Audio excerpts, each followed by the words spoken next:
Terkadang kita tidak akan pernah menyadari bahwa bukan hanya kita saja yang hidup di dunia ini. Masih ada makhluk lain yang hidup di dunia ini selain binatang dan tumbuhan.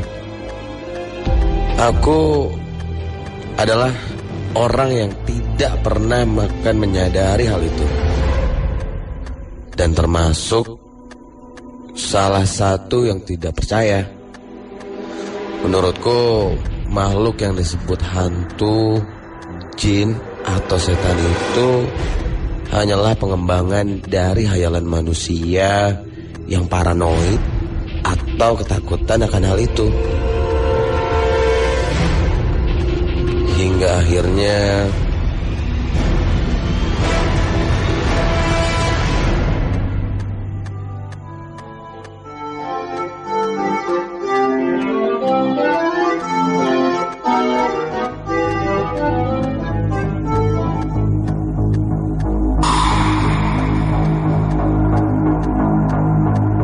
aku mempunyai seorang sepupu yang bernama Doni.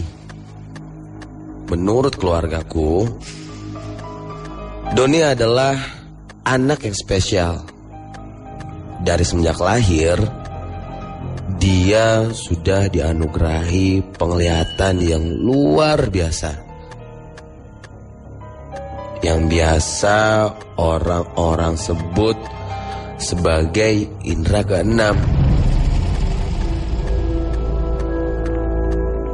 Walaupun dari kecil aku sudah mengetahui hal itu, tapi sampai sekarang aku tidak pernah percaya apa yang Doni lihat. Dan menurutku itu hanya tingkat hayalannya saja yang terlalu tinggi. Doni dan aku sering berdebat tentang makhluk-makhluk supranatural. Bahasan kami tidak pernah berujung. Sampai akhirnya Doni menantangku untuk dibuka mata batin. Mulanya aku menyangkal, tapi akhirnya aku penasaran juga. Apa benar dengan dibuka mata batin kita bisa melihat hal-hal yang seperti itu?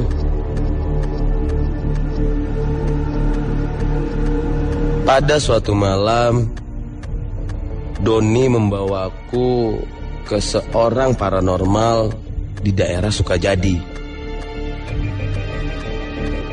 Dia meminta kepada paranormal tersebut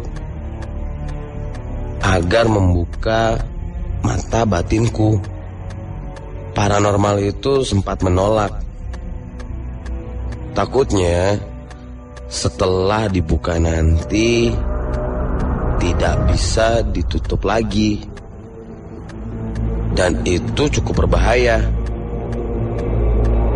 Kalau tidak kuat, si pasien yang udah dibuka mata batinnya bisa depresi. Aku hanya tersenyum. Apa segitunya ya? Dan sepupuku Doni bertanya akan keyakinanku untuk dibuka mata batin, dan aku hanya tersenyum dan berkata, "Ayolah Pak, buktiin aja kalau memang makhluk-makhluk seperti itu benar-benar ada."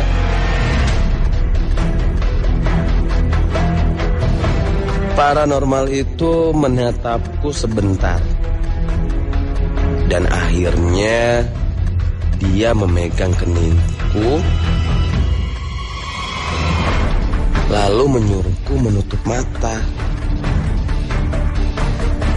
Kemudian dia membacakan doa-doa dan menyuruhku untuk berkonsentrasi.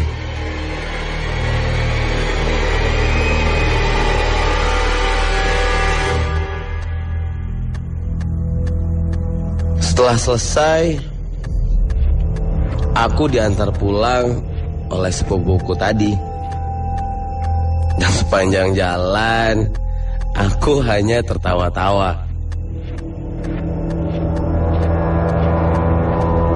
Sepupuku Doni menjelaskan kalau efeknya itu tidak akan langsung terjadi. Aku tidak peduli, karena ya memang tidak terjadi apa-apa. Berarti teoriku benar. Kalau hal-hal seperti itu hanya sebuah sugesti atau karena daya khayal saja.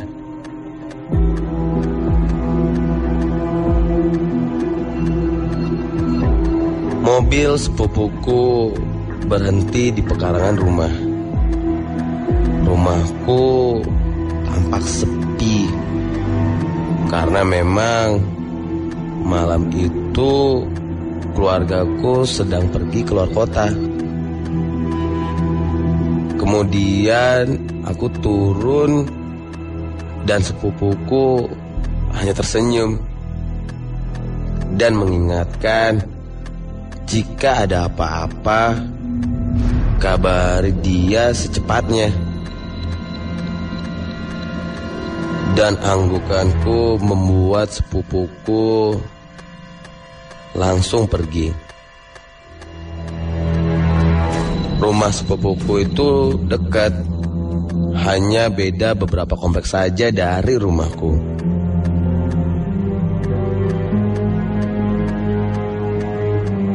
Aku berjalan membuka pagar rumah, tapi kok ada orang di depan rumahku ya?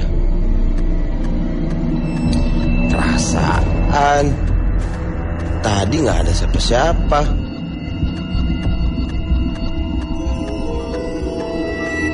Aku terdiam dan melihat seorang ibu-ibu dengan kebaya dan sanggul. Pakaiannya mirip ibu-ibu yang baru pulang dari undangan. Dan dia berdiri di depan gerbang rumahku. Aku menghampiri ibu itu. Maaf bu, ibu mau cari siapa ya? Ibu itu menoleh ke arahku. Kemudian dia menunduk sambil memainkan ujung kebayanya. Dan dia membalas jawabanku dengan logat Jawa. Ibu ndak cari siapa-siapa, Mas. Ibu cuma pulang, tapi ndak tahu jalannya kemana.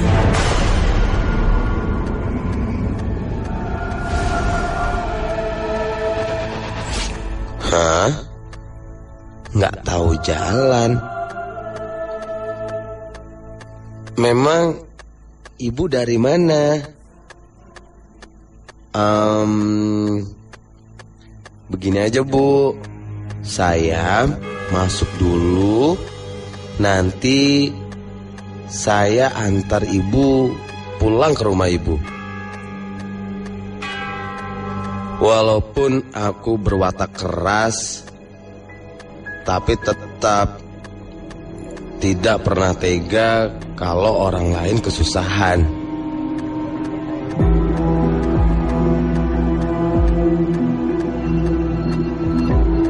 Kemudian aku membuka pagar rumah yang cukup tinggi dan tertutup.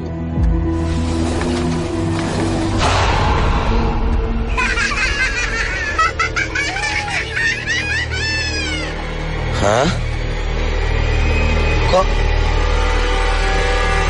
ada anak kecil lari-lari di garasi ya?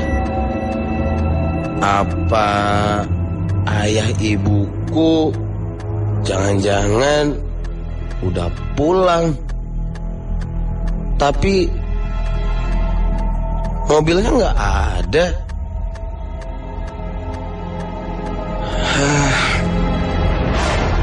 Kok sekarang banyak orang di rumahku?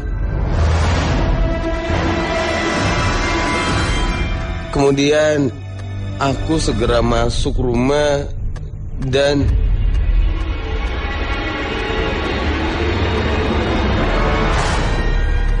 astaga, siapa mereka ini? Kok banyak sekali orang-orang berada di rumahku. Tapi tak satu pun yang aku kenal dari mereka.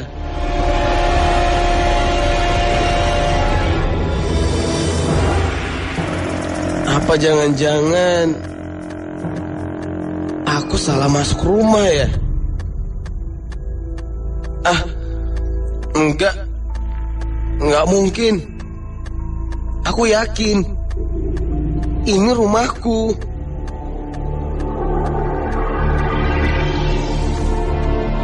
Lalu aku menengok ke ruang tamu dan di situ duduk gadis manis menggunakan gaun merah dan dia tertunduk sambil memainkan kakinya.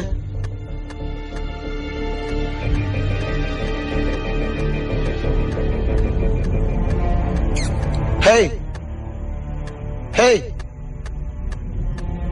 aku memanggil gadis itu, tapi dia seperti tidak mendengar dan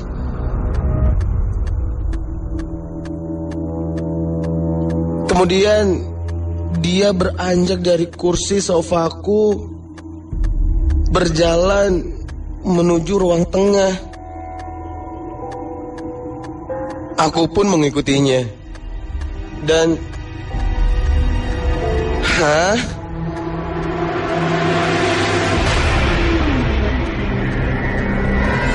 sekarang di ruang TV aku melihat seorang pria duduk tertegun seperti dia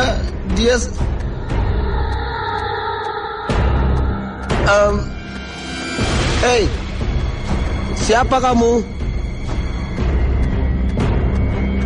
Aku menghampirinya dan astaga,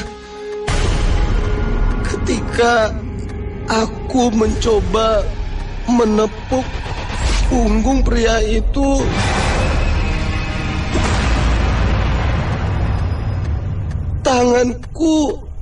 tanganku menembusnya.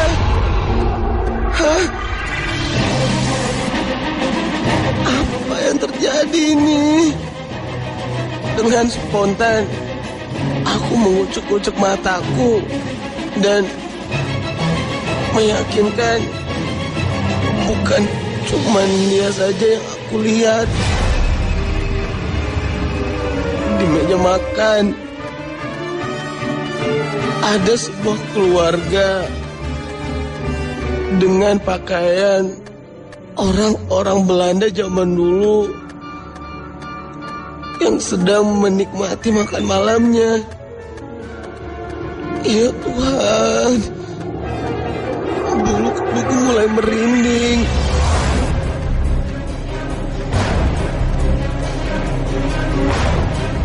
Aku langsung merogoh saku celanaku dan langsung menelpon sepupuku tadi.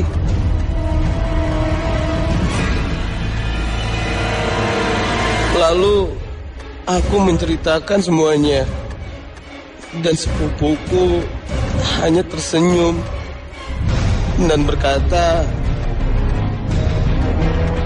Mas udah siap kan? Sekarang mata batin kamu sudah terbuka.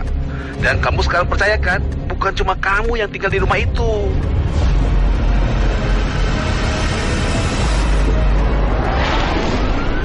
Hah? Mata batinku sudah terbuka. Aku segera menutup telepon dan segera berlari keluar rumah.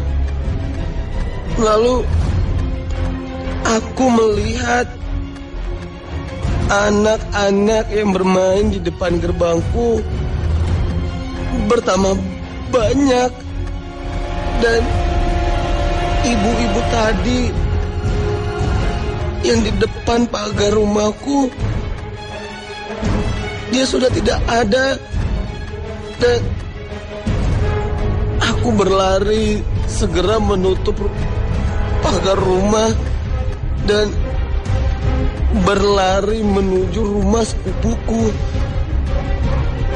Aku berlari sekuat tenaga, dan ketika aku sedang berlari,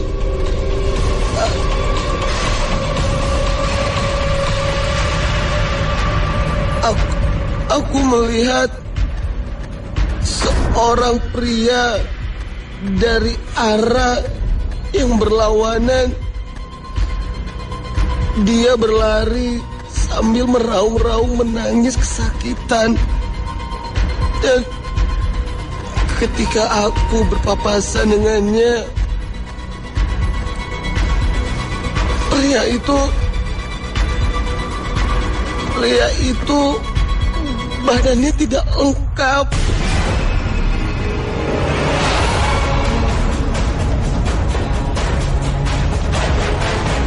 Dengan muka yang setengah hancur dan tangan yang buntung, dia berlari melewatiku. Astaga. Dan sewaktu aku melewati lapangan bola, sekilas aku melihat sekumpulan anak-anak kecil sedang bermain kelereng, dan aku perhatikan wajah mereka tua, dan kulit mereka seperti gosong, dan di kepalanya ditumbuhi tanduk-tanduk yang kecil. Ya Tuhan, makhluk apa itu? Tidak terasa air mataku netes dan mataku semakin perih. Makhluk kecil aneh itu, mereka tertawa.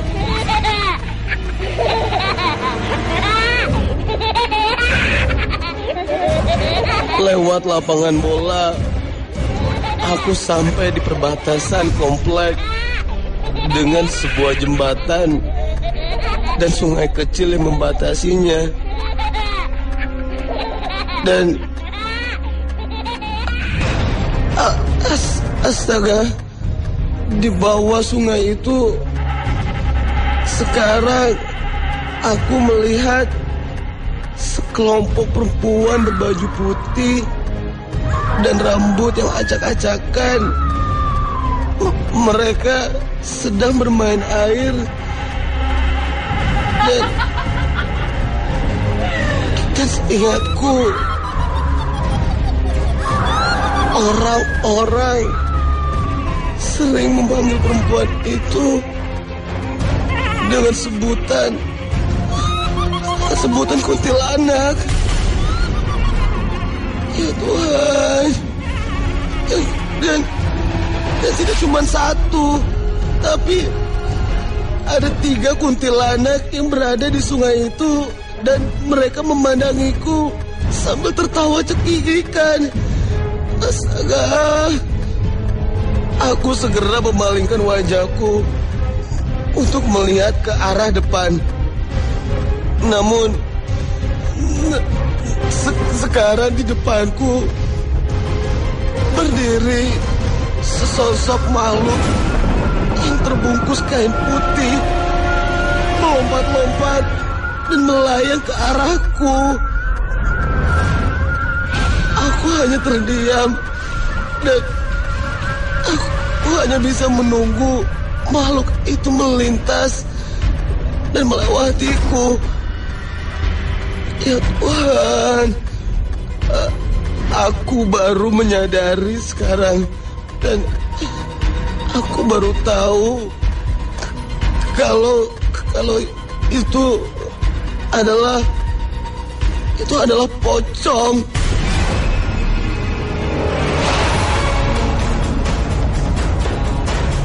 Aku bisa merasakan pocong itu melintas melewatiku. Ya Tuhan, baunya busuk sekali. Aku memaksakan diri untuk bergerak dan aku mencoba untuk berlari. Ketika aku memalingkan muka aku ke belakang, ya Tuhan, pocong itu melompat mengikutiku.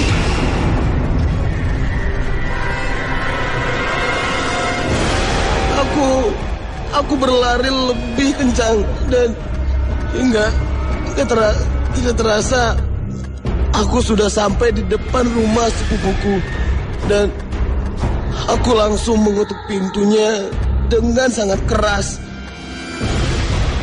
Lalu sepupuku mengintip ke arah jendela dan membukakan pintu rumahnya karena sudah lemas. Dan aku tidak tahu harus bagaimana.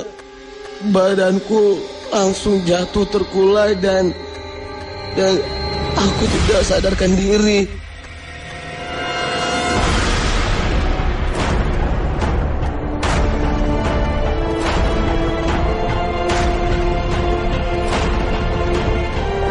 Aku tidak tahu lagi apa yang telah terjadi. Dan entah berapa lama aku pingsan hingga akhirnya aku terbangun dengan suara bising anak kecil yang tertawa-tawa. Aku mencoba membuka mataku dan ternyata benar. Aku terbangun di kamar sepupuku. Dan aku sekarang, aku melihat di depanku, aku sedang dikelilingi oleh anak-anak kecil. Mereka duduk berjejer, seperti menungguku dan menontonku. Lalu ada anak kecil yang bertanya, Om, kenapa Om? Om takut ya? Anak itu kemudian tertawa kecil. Aku melihat anak yang lainnya dan mereka juga ikut tertawa.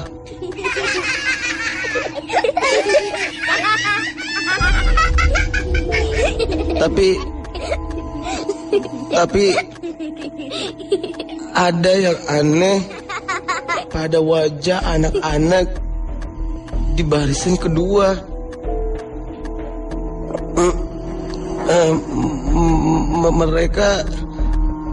Mereka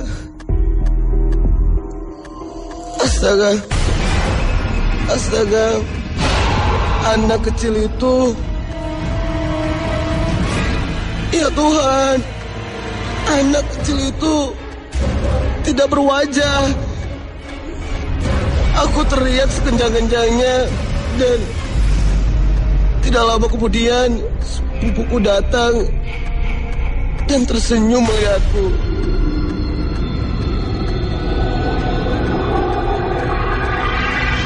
Mas, tenang saja. Mereka tidak akan mengganggu. Mereka aku suruh untuk menjaga kamu. Dan mereka ini adalah teman-temanku. Mereka itu sudah menemaniku dari sejak kecil.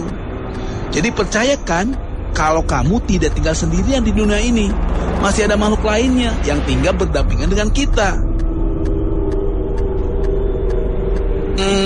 Hampir lupa aku. Kenalkan satu lagi yang selalu menjagaku. Tuh, dia di belakangmu.